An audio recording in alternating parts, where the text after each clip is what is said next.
আচ্ছা, এই টাঙ্গের নাতি আপনারা সবাই বলতেছেন এ নাকি পাগল, ঠিক আছে, এর নাকি মাথার সমস্যা আছে। আমি তো বলতে চাই ভাই, মাথার সমস্যা ওর আছে কি আপনাদের আছে? আমার তো সেই সন্দেহটা হচ্ছে। যারা বলতেছে এ পাগল, ঠিক আছে, আমি তো বলবো হয় এ পাগল না, পাগল তো আপনারা। যারা বলতেছে এ পাগল তারাই তো পাগল। এ যদি পাগলই হবে তাহলে এই যে বাংলাদেশে এইরকম একটা মানে নামি দামি একটা মানে বিশ্ববিদ্যালয়তে সে কিভাবে পড়াশোনা করে সে, আর কিভাবে সেখানে সে করে চান্স পায়? আবার শুনছি এ নাকি আছে কি হিন্দু ধর্ম থেকে নাকি ইসলাম ধর্ম গ্রহণ করেছে। তো এ যদি পাগলই হবে, এই যে হিন্দু ধর্ম থেকে ইসলাম ধর্ম গ্রহণ করলো কিভাবে? আর একটা জিনিস মাথায়, বিষয়টা মাথায় আসতেছে না ভাই, ঠিক আছে, বাইসে কইছে কোরআন শরীফ কেন?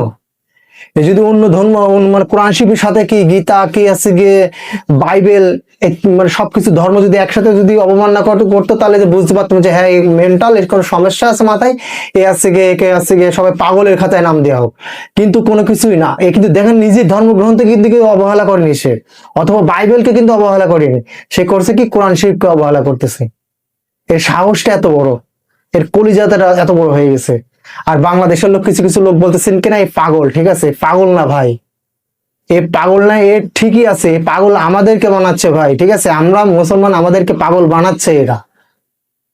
তো এর যে শাস্তি, ঠিক আছে, সেই শাস্তির কথা তো মনে করো হচ্ছে গিয়ে মানে মুখের ভাষায় বলে বোঝানো যাচ্ছে না। এরা যদি হাতের গোড়া পাইতাম, ঠিক আছে, এরা যে কি করতাম সে উপরওয়ালা সেই জানে, উপরওয়ালা সেই জানে, ঠিক আছে। আর এরা যারা পাগল বলে সংবর্ধনা করতেছেন ভাই, এ পাগল না। আর এই দেখেন মানে পাগল বলে অনেক সুযোগ সুবিধা, অনেক মানে পাপীদেরকে, অনেক অন্যায়দেরকে প্রশ্রয় দিয়েছেন। আর দিয়েন না, ঠিক আছে, সেই দিয়ার দিন শেষ।